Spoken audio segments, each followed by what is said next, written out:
मान लीला में का भयो?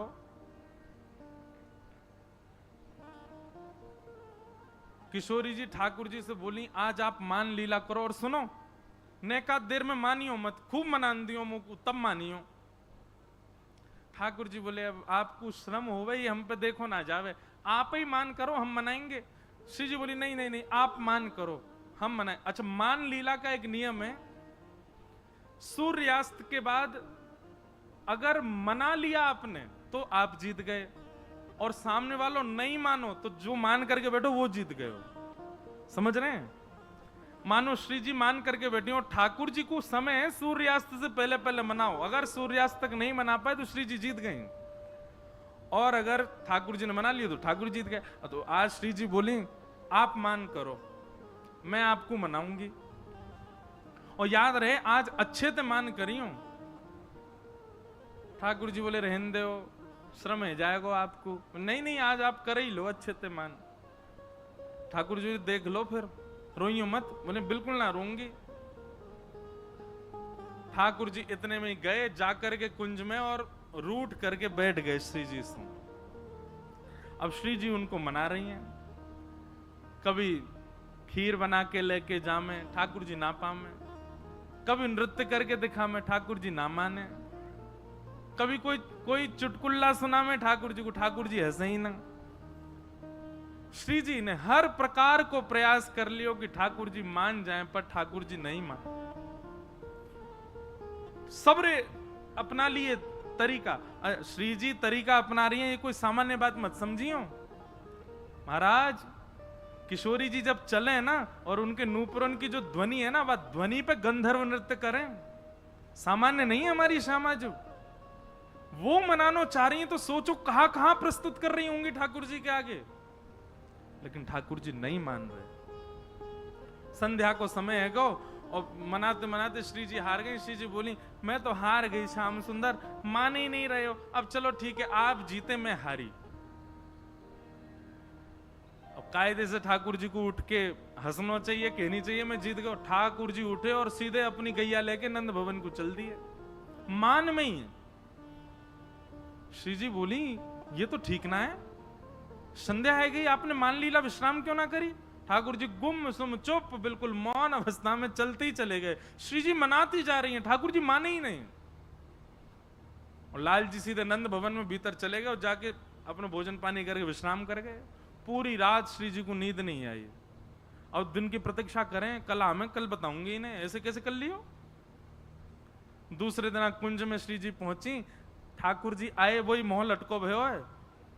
श्री जी आई, वही ये तरीका ना है जे मान लीला को कोई नियम ना है, रात में आप बिना मान लीला विश्राम के चले गए और सवेरे तो फिरते मान कर रहे हो, जे कोई तरीका है? ठाकुर जी कोई प्रत्युत्तर ही नहीं दे रहे, आके सीधे फिर बैठ गए मान में ही। थोड़ी देर तो श्री जी रिसियाती रही, फिर बोली अब मना ही लूं, कहा पे तो मान जाए। फिर मनाने लगी, फिर नहीं माने। शाम को ठाकुर जी फिर चले गए मान में ही। तीसरा दिना जैसे प्रारंभ भयो, और आज भी जब ठाकुर जी नहीं माने तो श्री जी के नेत्रन से अश्रु आ गए, और दौड़ करके श्री जी गई दूर, और यमुना जी के तट पर बैठ करके रुदन करने लगी। ऐसा मैंने कहा कर दियो, इतना मान कर रहे हैं। और जैसे एक अश्रुबिंद आपको निकर करके श्री यमुना जी में जाकर के जैसे ही गिरो, संपूर्ण यमुना जी को जल उष्ण है गया, तपने लगा, भाप उड़ने लगे। महाराज यमुना जी ने उस अश्रु बिंदु को समेट करके अपने भैया यमराज के पास गई, और यमराज के पास जाकर के वो अश्रु बिंदु प्रदान करके बोली भैया आपके संपूर्ण यमलोक में इतनी वेदना में कोई है जितनी वेदना में ये अश्रुबिंद है। तो यमराज जी ने जब हाथ में लिए तो हाथ पजरन लगे यमुना श्री यमराज जी के, और बोले इतनी वेदना में तो कोई नहीं है यहाँ पे, कौन को ये वेदना है रही है, ये तो पृथ्वी की सबसे बड़ी वेदना है, या वेदना को तो कोई पार ही नहीं है। यमुना जी ने अपनी कमर कसी, बोले मैं देखूं, रुको। तुरंत प्रकट है गई और श्री जी के चरणन में बोली कि कौन ने आपके नेत्रन से अश्रु प्रवाह करवायो, नाम बताओ आपको। ललिता विशाखा आ गई, यमुना जी से बोली हे श्याम सुंदर यमुना जी। अच्छा अभी यमुना जी का नाम श्याम सुंदर नहीं पड़ा, केवल यमुना जी हैं। कालिंदी, हे कालिंदी जी, श्री जी के नेत्रन से अश्रु कौन निकलवा सके? कौन इतनी वेदना दे सके? बताओ आप, कोई में है सामर्थ्य? एक ही है, नंद जी को लाला, वही परेशान करे इनको, वही ने आज इनको श्रम दियो है। यमुना जी बोली, या नंद के लाला तो मैं बताऊं आज। यमुना जी इतने में ही गई, कुंज में जाकर के अपने जो भाव वस्त्र थे उनके वो बदल लिए, ठाकुर जी जैसी पजम्मी पहनी, ठाकुर जी जैसे मुकुट धारण कियो, ठाकुर जी जैसी माला पहनी, ठाकुर जी जैसे बाजूबंद, ठाकुर जी जैसे कड़ूला, ठाकुर जी जैसे पामन की पाजेब, ठाकुर जी जैसी फेंटा, ठाकुर जी जैसी काली कमली, ठाकुर जी जैसे तिलक, वैसे ही चंदन चोबा आदि बिल्कुल लगा करके महाराज नथवेसर पहन करके, कानन में मकराकृत मत्स्याकृत कुंडल धारण करके, बेणी गुथ करके, और श्री यमुना जी जैसे ही किशोरी जी के आगे त्रिभंग ललित स्वरूप में आकर के बाकी अदा सो खड़ी भई। यमुना जी बोली, श्याम सुंदर आप रीझ गए, आप मान गए? यमुना जी बोली, श्याम सुंदर ना हूं मैं, यमुना जी हूं, कालिंदी हूं। किशोरी जी बोली, आप तो बिल्कुल लग ही नहीं रही हो, ऐसी लग रही हो ठाकुर जी आ गए। बोले, हम बे जे अपने रूप को बड़ो गुमान करे, अपने रूप ते सबन को बड़ो श्रम करावे, आज या के रूप ते यही को श्रम कराऊंगी मैं। श्री जी बस आप जब बुलाऊं तो आ जाइयो। बहुत मधुर कथा। ठीक है, अब ठाकुर जी तो मान करे बैठे कुंज में, इतने में ही वही टेढ़ी मेढ़ी ललित गति चाल, टेढ़ी मेढ़ी चाल, बेणी कभी घुमा रहे हैं, कभी जैसे ठाकुर जी चले वैसे यमुना जी चलती भई आई। और नूपुरन की छम छम छम ठाकुर जी ने जैसे सुनी, ठाकुर जी बोले, जे तो मेरे नूपुरन की आवाज है, आ कहां ते रही है? पीछे मुड़ करके जैसे ही देखी तो महाराज दूसरे श्याम सुंदर घूम रहे हैं। किशोरी जी बोली, अरे ये तो श्याम सुंदर है। श्याम सुंदर ने जैसे देखो, बोले दूसरे श्याम सुंदर, ये कहां थे आगो? ठाकुर जी गए सामने जाके खड़े है गए, तुम कौन? यमुना जी बोली, हम नंद नंदन। ठाकुर जी बोले, नंद नंदन तो मैं हूं, तुम नकली हो, असली मैं हूं।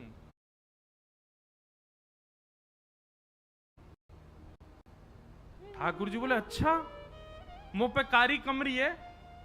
यमुना जी बोले, मुंह पे हुए। ठाकुर जी बोले, मुंह पे बंसी बजानो आवे? यमुना जी बोली, मुंह पे हुआ आवे, बजा के दिखा दे। सब बात जो जो ठाकुर जी ने कही यमुना जी ने सब सिद्ध कर दें। अब यमुना जी अंत में बोली, एक बात बची, वही से सिद्ध होगो कि असली नंदन कौन है। बोले, कहा?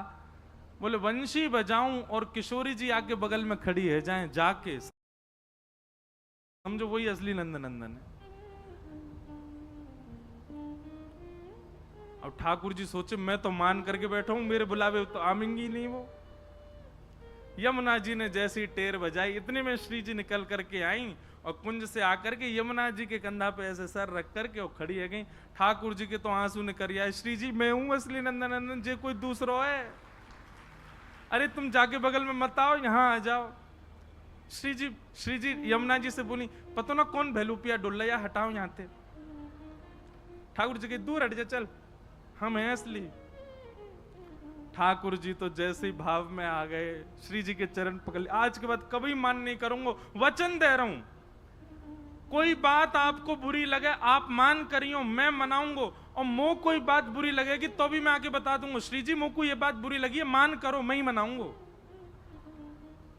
ठाकुर जी, श्री जी को कोई बात बुरी लगे तो भी श्री जी मान करें, ठाकुर जी को कोई बात बुरी लगे तो भी श्री जी मान करें। ठाकुर जी के मान अधिकार है ही नहीं। जब ठाकुर जी ने क्षमा मांग ली, सोई यमुना जी गई, ठाकुर जी को उठा के हृदय से लगाया, बोले, अरे नंद नंदन आप ही हो, बस आज के बाद हमारी श्यामा जी को श्रम मत दियो, और बगल में ले जाके खड़ो कर दियो। आज ये युगल को मिलन करावे के लिए ठाकुर जी ने यमुना जी को हाथ पकड़ के कही, आज हम आपसे एक वस्तु चाहे। बोले, कहा?